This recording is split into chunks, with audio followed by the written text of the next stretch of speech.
I will sing thy name, I will drink thy name, and get all drunk with thy name. Om Guru, Om Guru, Om Guru, Om Guru, Om Guru, Om Guru, Om Guru, Om Guru, Om Guru, Om Guru, Om Guru, Om Guru. I will sing thy name, I will drink thy name, and get all drunk with thy name.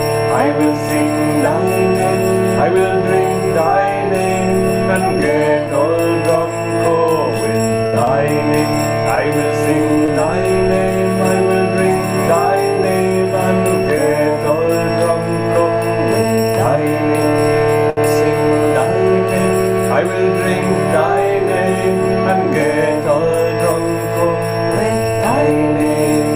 Om Guru, Om Guru, Om Guru, Om Guru, Om Guru, Om Guru, Om Guru, Om Guru, Om Guru, Om Guru, Om Guru. I will sing thy name, I will drink thy name, and get all drunk with thy name. I will sing thy name, I will drink thy name, and get all drunk with thy name. I will sing thy name, I will drink thy name, and get all drunk with thy name. I will sing thy name, I will drink thy name, and get all drunk with thy name. I will sing thy name, I will drink thy name, and get all drunk with thy name. I will sing thy name, I will drink thy name, and get all drunk with thy name, and get all drunk with thy name, and get all drunk with thy name.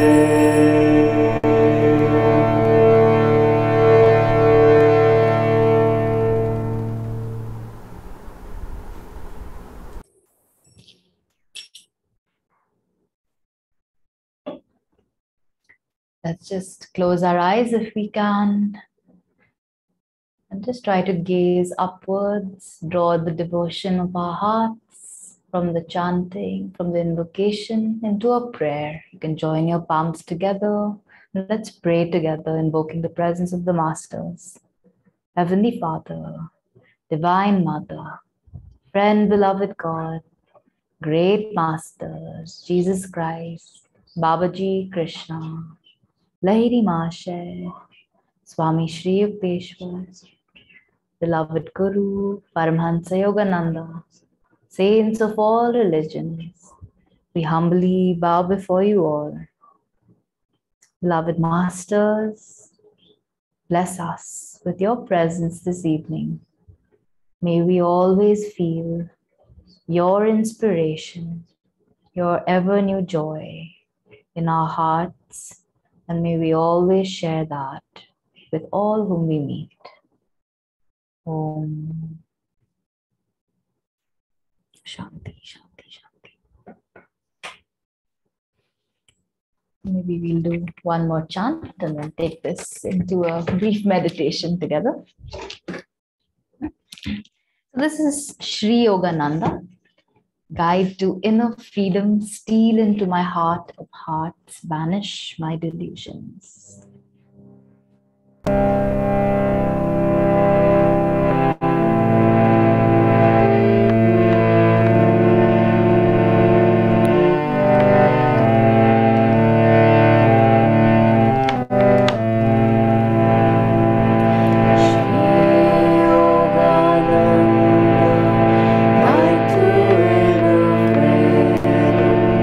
Steal into my heart of hearts, banish my delusions.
Let's sit up straight and inhale and tense the body and relax. Again, tense, gather all physical tensions and exhale and relax. Once again, inhale, gather all mental tensions, worries, projects, and exhale. Let them all go. And now in this brief meditation, let's focus on relaxing, letting go of the day, on concentrating on the point between the eyebrows to be in the now.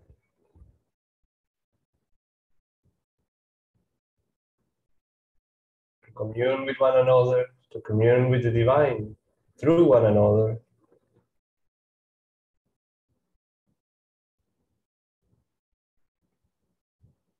And to sharing his joy. We'll meditate for 7 minutes or so.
Hi,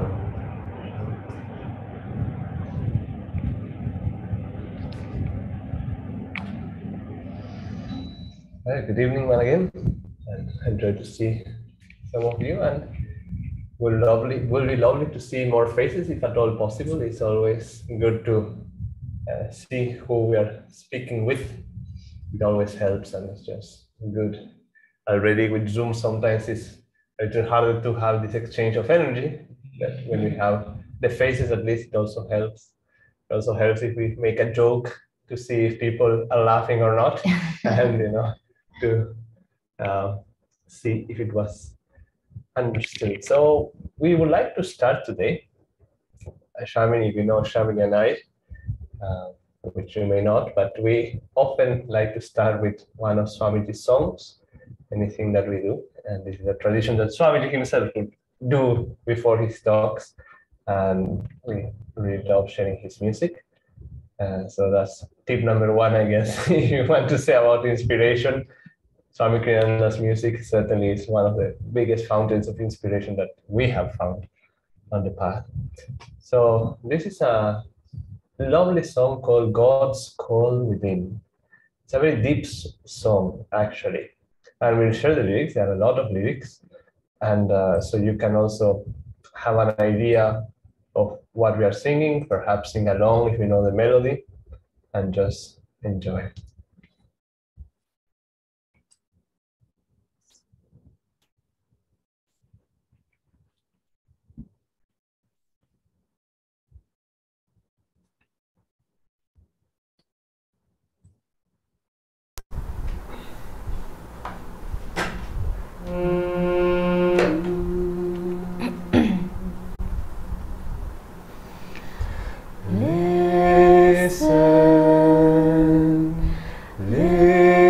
Listen,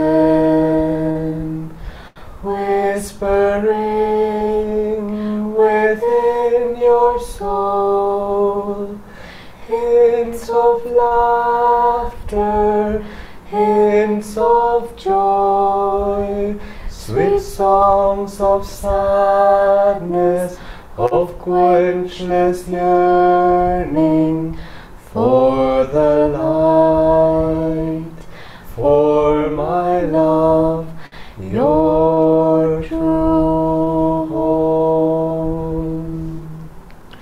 Long your heart has played the dancer, long you've toyed with nearest shadows of the treasures left behind you, deep in your soul.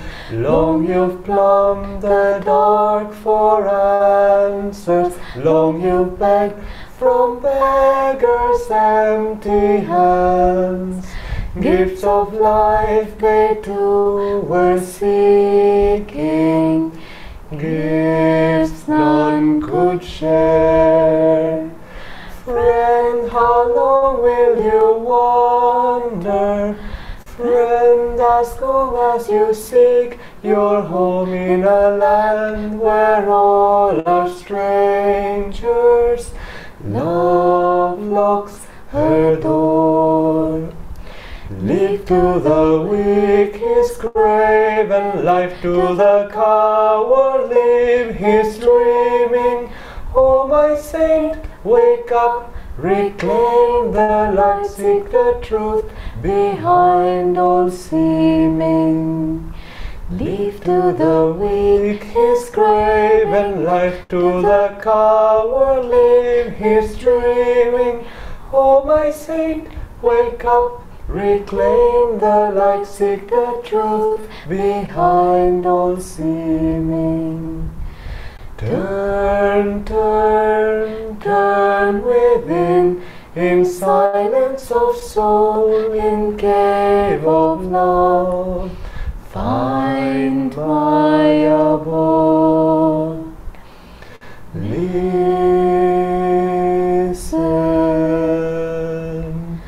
listen,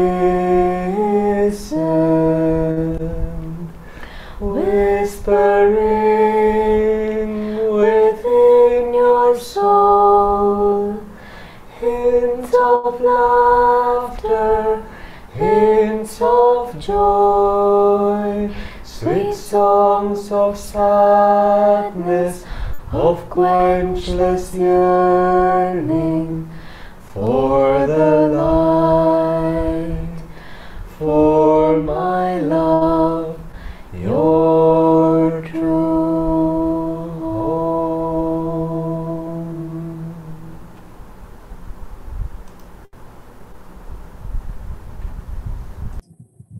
home. Isn't that a beautiful song? Aren't the lyrics so powerful? It's God talking directly to us, telling us really what we have to do.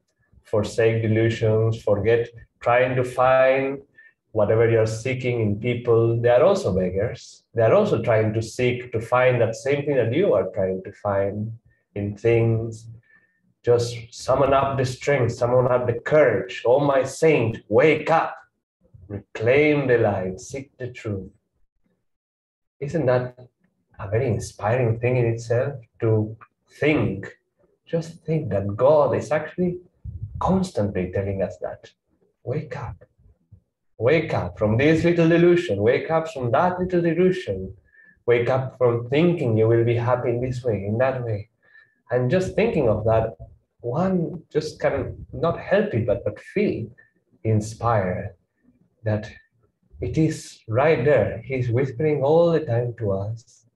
And this subject that we have today, how to or staying inspired on the path, or how to stay inspired on the path, or the importance of staying inspired on the path, you can make it in any way, really, is one that Shami and I actually enjoy very much, because it's something that we really try. We tell one another many times that let's never lose inspiration, because inspiration is everything, really.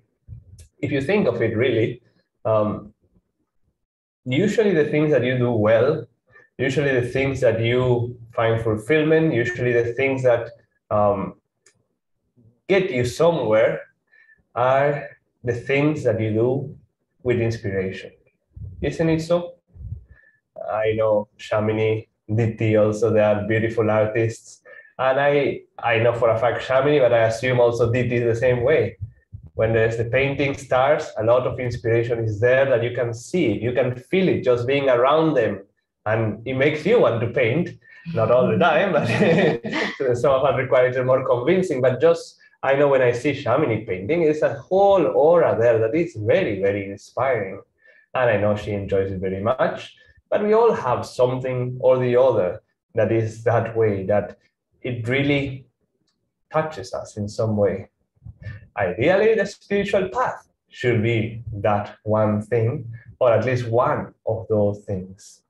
And it's very interesting, because when we start on the spiritual path, we discover these teachings, we discover Yoganandaji, we discover all these gurus, or at least if you already knew about them, we discover much more the expression that they came, we learn about Kriya, and it's like a, from level one, learn how to meditate, learn how, so we're like, wow, I didn't know I could even sit for 10 minutes at a time. Wow, this is wonderful. And oh, now you're teaching me to recharge my body with willpower. Awesome. I always want to have more energy. Yes, we still skip the energization exercises even while we are learning them, but that's beyond the point. Just the fact that, we can learn to recharge our bodies with energy. Then we go on and we learn how to use these wonderful teachings in day-to-day life. We learn, then, we feel so inspired to take discipleship to this line of gurus, to Divine Mother through this line of gurus. And then they tell us, there's a technique that teaches you, that allows you to hear the sound of Om, the sound of Om. Wow. I always was intrigued to see what is this Om sound and all that. And we are like bursting, like, yes, tell me more, teach, help me more. And then, we go to the mountain peak and we get our Kriya initiation, like that thing that many of us were looking for from the very beginning. After 9 months or however long it took you, you have Kriya. And you feel like you are, soaring in bliss because this one path has been so wonderful.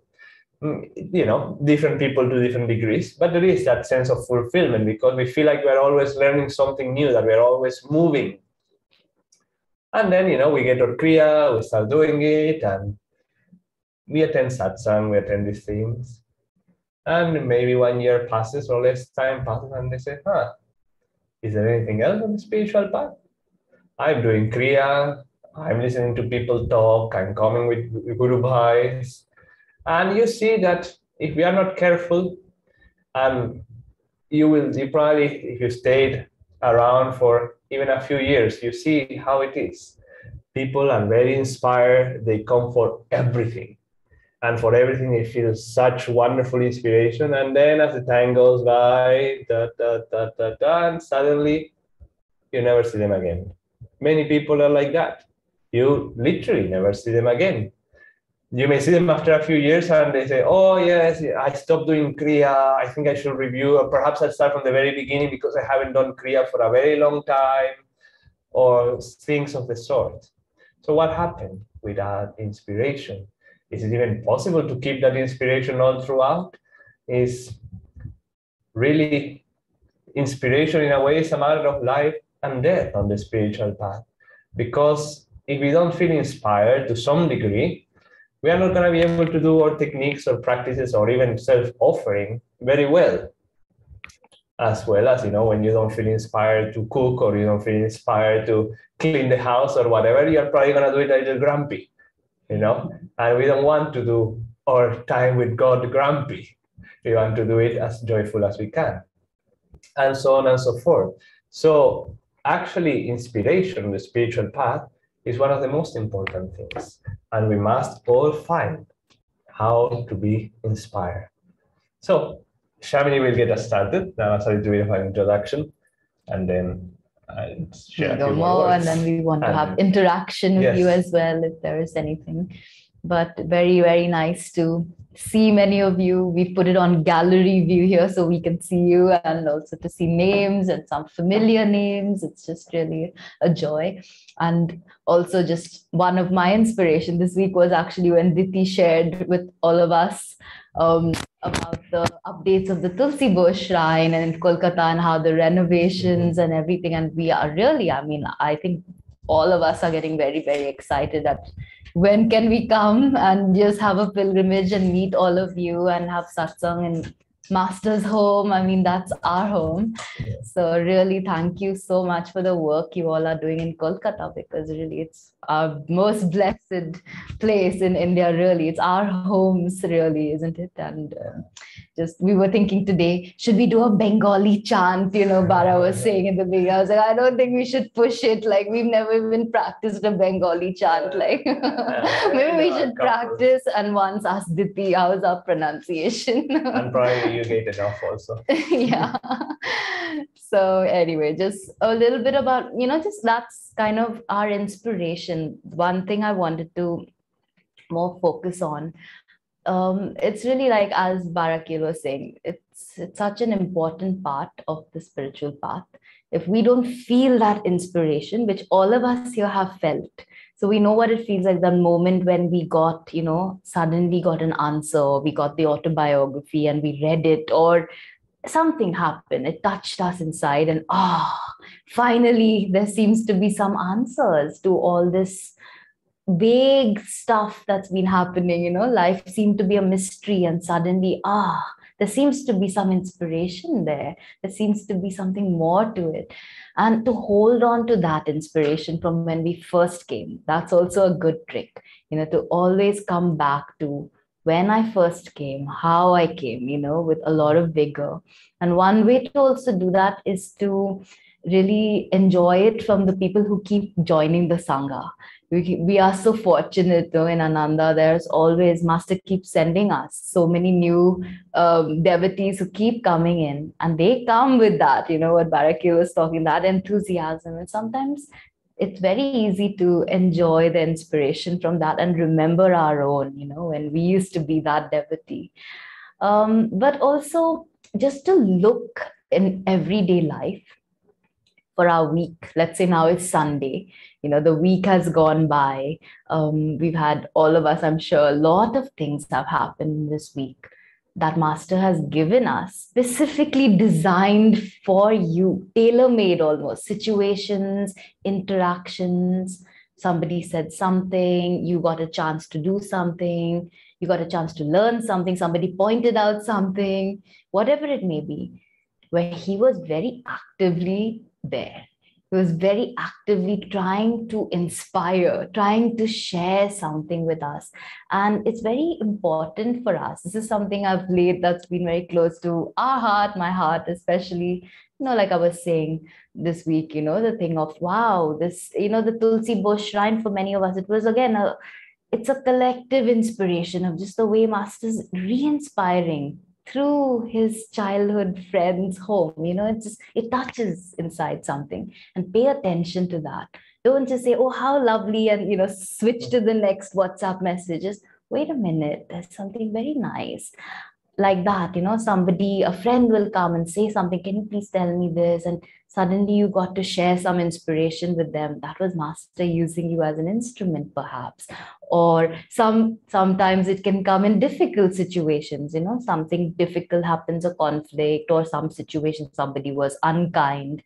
There was Master telling you, you have to be strong, you have to learn, or you don't respond properly, you have to be dignified. That can also actually be very inspiring if we see it from the perspective of everything is coming from the Guru. And then if we start looking at our week and taking time, to kind of introspect a little bit, if we can't every day, at least at the end of the week. Wow, just in a little meditation or before a meditation, just sitting at the altar for a few moments. So many things are happening. You're so actively involved in my life. And thank you so much for that, because where would I be without you? And that aspect is one which we need to, each of us individually, keep alive very much, as also Barakia was saying. And that's one way to kind of bring the Guru alive in day-to-day activities, in day-to-day things. Inspire my cooking. Let's make something new together for everyone at home. And maybe people will feel it. They'll say, this tastes different today. Something has been added, And just like these little tricks, little bit of japa, little extra thing while cleaning the house. Try to find creative ways to just bring him in. I want you here, listen to some of our, we have so beautiful, we are blessed in Ananda, no? We have such amazing resources now, which people have been putting on YouTube itself and other places, so many Zoom. I'm sure in Kolkata, Diti is organizing so much. Just, I can't attend, but I can plug in at least, I'm on the car, I can plug in and just have the satsang all the time, or have the chants playing, have that way to kind of stay inspired. Because if we do that, then we start to feel that in our meditation as well. We start to bring that inspiration, and our meditation suddenly starts becoming a little more deep, because we're not trying to do it alone out of one, just focusing on the techniques alone, but we're really bringing the true source of inspiration into even our techniques, no? And he will, like, also with the meditation techniques itself, like what Bara was talking, level 1, level 2, you talk about Hong Saw. I mean, we are so blessed. This is something I think of all the time. I was telling this to Devarshi, and he was teasing me for my enthusiasm a little and saying, I appreciate it. But just, I always feel like, for example, with the Hong Saw technique, I'm never going to know everything about the Hong Saw technique.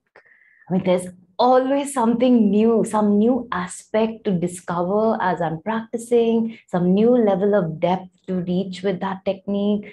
And the deeper I go, the more there is. It's not just like a one sentence defined technique. It's a very alive thing. And same with all our techniques, no? And it's kind of like making them our friends in a way, and just finding how can I really, this is now a relationship of sorts between me and the spiritual path. This is a relationship between me and the techniques.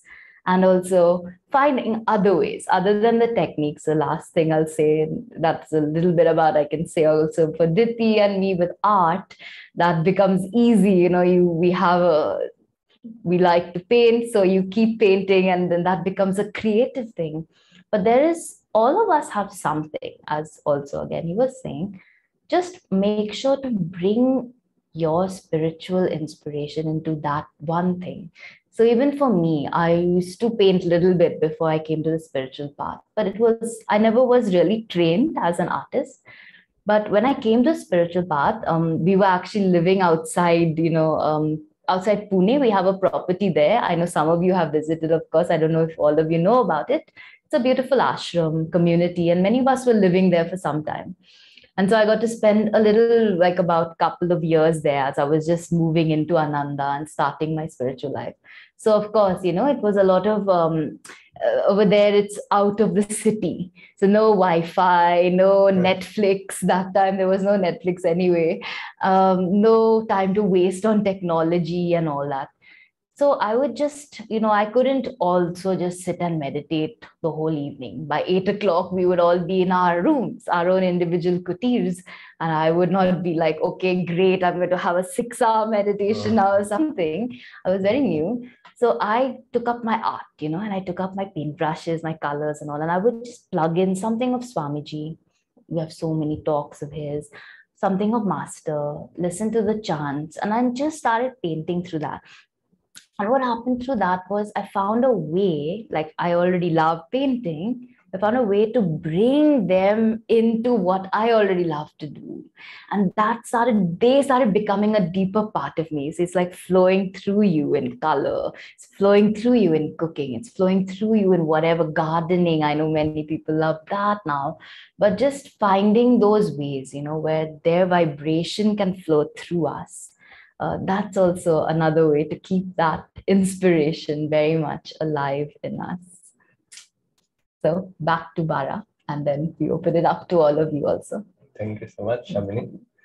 Going back a little bit to what I was saying and what Shamini was saying, that, we gave this whole thing about why is it that we don't feel inspired at some point or the other. And I think probably everybody goes through this at some point, it's those tests of the devotee. Swamiji puts many in the book of discipleship, but this is also one of them. Inspiration. Why are we not feeling inspired? And usually, again, as we said, it's mostly people who have been on the path for some time that it seems to me like inspiration many times goes up like this at the beginning, then it starts dipping down. And if you're not careful, it will stay there. But then when something clicks in you, it just starts going back up. It's always been amazing for me to see, like, for example, somebody like Nayaswami Devarshi. He used to live in Pune with us and all that, and he's a very good friend of ours. But every time, and sometimes we would have to give satsang in Ananda Pune or anybody else, and when you're in front of those acharyas who've been doing this for 10 times longer than you have, you feel like, I wonder, what could they possibly get from, I'm from there saying something, and what could they possibly get? But every time he will come, not to us or only, but to everybody, he will just say, I appreciate so much, that was so great. And, he would even be he's even able to find inspiration in something that people like us have to share. And why is that? And then, people like us who perhaps have been on the path later and say, I'm just bored of satsangs, always the same thing. Whose fault is that? Whose fault is this that, when you sing Door of My Heart for the 100th time, why is it not as inspiring as the first time that you sang Door of My Heart? Whose fault is that? Is it the fault of the chant? No. Is it the fault of the speaker? Okay, in that case, perhaps the speaker has a little bit to do with it. But no, it is really our fault. We don't find inspiration because we're not looking for it in the right way. Like the song said, whispering within your soul. That when you come, it is so ingrained in us as human beings that, and that's Maya really, because Maya is promising new things all the time that we can distract ourselves, that we think on the spiritual path, we need new things. Oh, I need a new technique. Oh, I need somebody to tell me something new that I haven't heard. But we start to realize that, well, God is ever new joy, Master said, that ever newness is there in everything.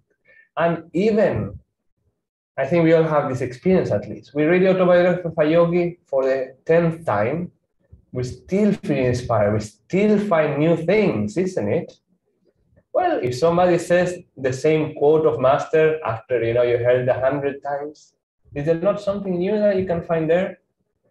If not, but the thing is that, you see, very often we try to think of intellectually, what is there new? I know this teaching, I know that teaching, I heard that so many times, and we forget to use the heart. And if you use the heart when listening more to everything, really, as Shamini was saying, you see that there is inspiration really everywhere. Suddenly that quote of Master, it has a totally new meaning that just comes spontaneously to you because you are opening yourself, because also as we go on the path and meditate more, these things come to us, and something that you thought you knew so well of Master, he said this and it means that, you say, no, actually, there is much more to it. And probably a little later say, oh, there's much more to it. Oh, there is much more to it. This chant, Door of my heart, any chant, we think like, oh yes, I sang it many times, I feel the inspiration. Yogananda said that he spiritualized every single one of his chants until which means he sang them until he basically went to samadhi. He felt a divine response. And he said that through these chants, we can also feel that divine response if we tune in. Have you felt that divine response the way that Yogananda felt it? Probably not yet. So that means there is so much more for us to go.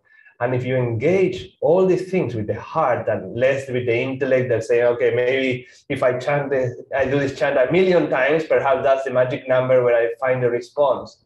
Of course not. The mind is not going to get us there. It's really the feeling that is going to get us there. We need to learn how to engage our feeling much more in everything. So then, somebody, I don't know obviously how Devarshi operates within, but you can get a little bit of a clue. And you can try this. If at some point you are doing things that you don't find inspiration, really try to tune into the heart, or even just go to your spine and try to feel in your spine, what is it doing for you, really? And attune yourself from that way, instead of just from listening with the ears. I think many a times when we feel inspired, for example, one of the senior acharyas gives a class, or we listen to Swamiji or to Master's talks, and we feel very inspired, isn't it?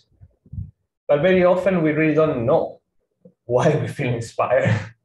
Very often it's not necessarily something they said, although usually there is one thing perhaps that we remember of what they said, but we just know that we are inspired.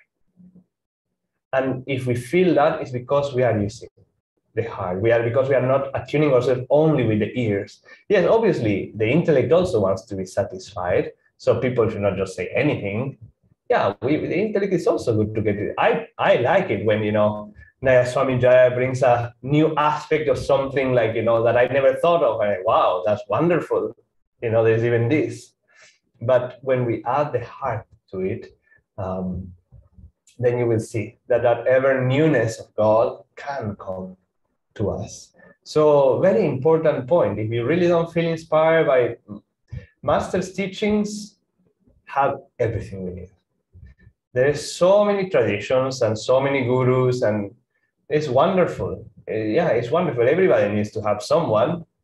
But if you think that Yogananda didn't speak about this or didn't inspire in this way or that way, or Swamiji, it's not true. There is an infinite amount of inspiration that you can get just by reading, or just by listening, or just by thinking a little bit, or obviously even more just by meditating and feeling their consciousness. I was thinking a little bit because many of you were not there, but at the beginning, we sang this song of Yogananda, I will sing thy name, I will drink thy name, and get all drunk all with thy name. And the Om Guru part was added later by Dr. Lewis. But so Yogananda wrote that, and he said that use this chant for inspiration. And I was thinking, wow, I wonder why this is for inspiration. But it makes a lot of sense, because when do we really feel inspired? When do we really feel joyful? When do we really feel love? Is when we have even this much of the divine presence within us, and we become aware even of this much of the divine presence. So I will sing thy name, I will drink thy name. I will drink thy name means I will absorb your name. I will constantly be bathing myself, or drinking, I guess, your name, imbuing it in myself. I will sing thy name, meaning I will share those vibrations that come from your name wherever I go. And what is that name? Well, God doesn't have a name. Yogananda was not the name, or Swami Kriyananda, or Swami Sri Yukteswar, or Babaji. Is Om, is the vibration of Om. That is God's name.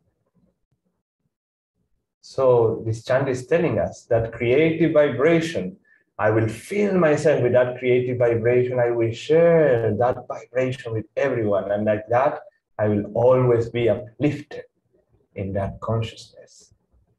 So really, to feel inspired, the best thing that we can do is fill ourselves to some degree with the Guru's consciousness. This is something that Shamini was saying. That's why we invite him in our cooking, in our painting, in everything, because we want to drink his name, drink his vibration, talk his vibration, be always in his vibration.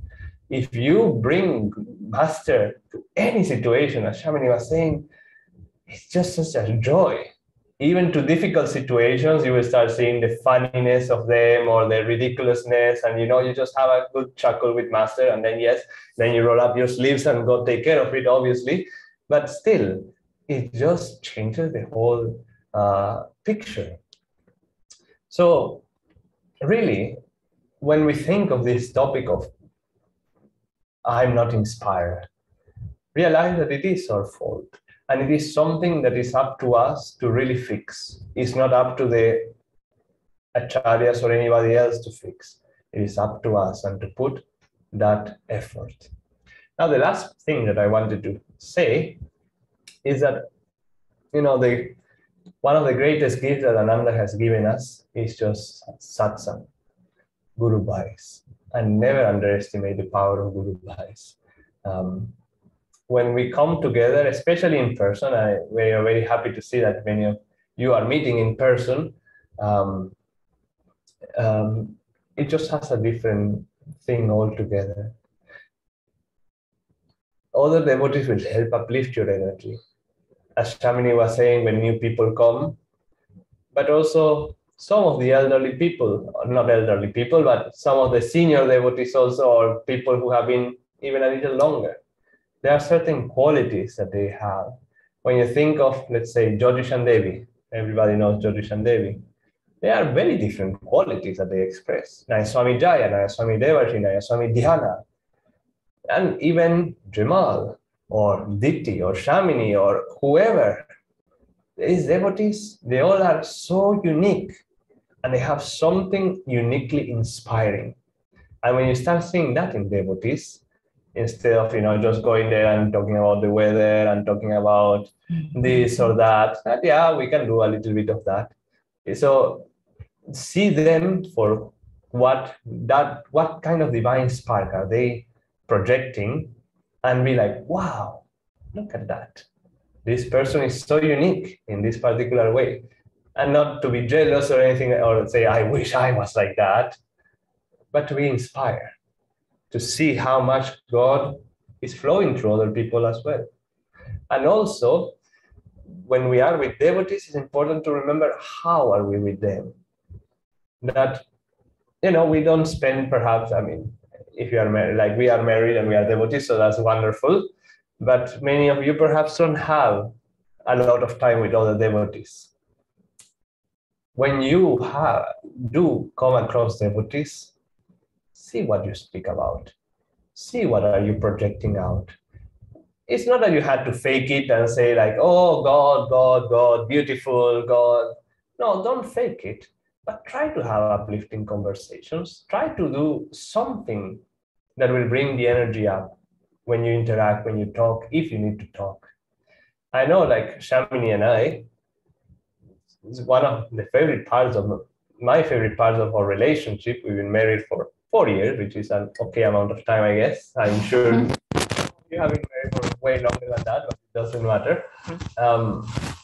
But I have to say, and I think I speak for her as well, that some of the best moments of our whole marriage is when we get together and marvel at Master, at Swamiji, at the wonderful teaching that they have shared, and how much there is. And at the end of those, some of those interactions, I just feel so inspired, and I think Shamini also feels very inspired. And that's how we should try to spend the perhaps little time we have with other devotees in doing something that will really be inspiring instead of just wasting time as if they were just, bodies that we see it anywhere. So anyway, these are a few thoughts about this particular subject, and we hope that you found inspiration. I guess. And if you didn't find inspiration, it's your fault. No, I'm just joking about that. But anything else you would like to add? No, this was great. And we want to open it up now. Yeah. Is there anything you want to add, Vicky, or? Yeah, or any question or any comments or anything. First of all, thank you, Bara and Shamini. This is, it's just lovely to have you both with us, and we actually wait when we'll be together in person. We still remember the time when you were both in Kolkata and you led some wonderful workshops with art and music and meditation. Just can't wait to have that again. Thank you for this lovely discussion, lovely satsang. I'm sure we have questions. Ratnanti is wanting to ask something already, I think. Ratnanti, please unmute yourself. Hi, Ratnati.